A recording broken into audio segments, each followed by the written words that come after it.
Alright mga bossing, it's nice to be back. At ang project ko for today's video is pang PCX 160 at gagawin natin itong semi-flat seat. Yes mga bossing, semi-flat seat dahil may nag-request na pang PCX rin daw naman ang gagawin kong semi-flat seat. So ito na yun bossing ko, panoorin mo. At syempre kayo din mga bossing, panoorin nyo rin.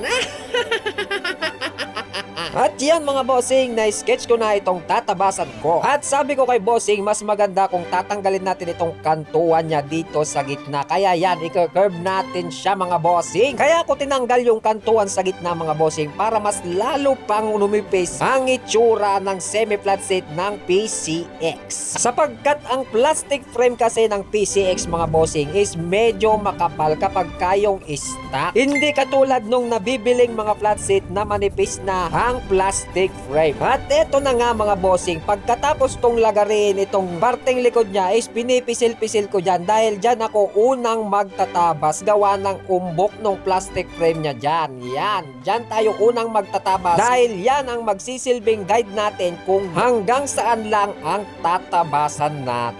But wait, there's more. Kung ano nga pala ang ginawa ko doon sa parteng likuran is ganun din ang gagawin ko dito sa parteng harapan sapagkat may umbok rin dito mga bossing.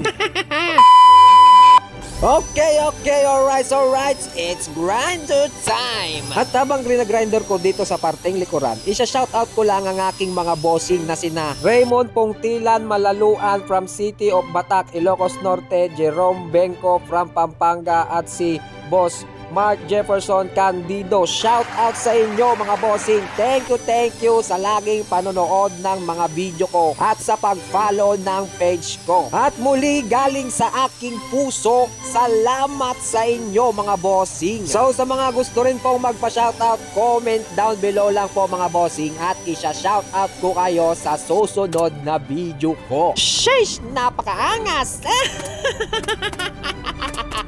Okay, alright, mabalik tayo dito sa aking project at dito na nga ako sa parteng harapan magtatabas. Sheesh! Gaya nga ng ginawa ko dun sa likod kanina mga bossing is dito rin ako unang nagtabas dito sa part na may nakaumbok sa plastic frame dahil dyan rin ang magiging guide natin kung hanggang saan lang ang tatabasan natin or tatanggalin nating foam. At pagkatapos nyan mga bossing is tatanggalin ko na rin itong kantuan niya dito sa gitna. Pero pag habang tinatanggal nyo is pipisil-pisilin nyo rin ng ganyan para nang sa ganon mga bossing is hindi lumabas yung plastic frame dahil manipis na lang dyan sa part na yan mga bossing.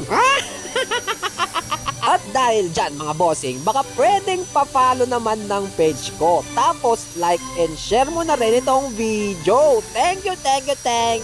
Alright mga bossing, mabalik tayo ulit dito sa aking project. At ginuguhitan ko na lang dito sa gilid para mag-grinder ko na. Tapos matapos na ang pagtatabas. At nga pala mga bossing, huwag nyo rin kalilimutang palabasin ang kanto niya dito sa parteng harapan para mas umastig ang tindigan.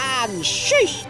A few moments later. Alright mga bossing, so tapos ko nang tabasan itong upuan ng PCX 160 at ngayon ay gagawan ko naman ng pattern. At kapag gumagawa pala ako ng pattern mga bossing is kinukuha ko yung mga pinagtanggalang seat cover katulad nito. Yes mga bossing, at yon ang ginagamit ko. A few inches later. Alright mga bossing, pagkatapos ko nga palang gawan ng pattern is transfer ko lang yung pattern ko dito sa mismong gagawin kong seat cover ng PCX. At ang napili palang seat cover ng ating bossing is Dia type na SBTech ang brand. At ang napiling sinulid ng ating bossing is color white. At dahil dyan, magic word! Charong! Sheesh! Napakaangas talaga! Kung nagustuhan nyo po itong video, baka pwedeng pa-like and share naman. Thank you. Mwah!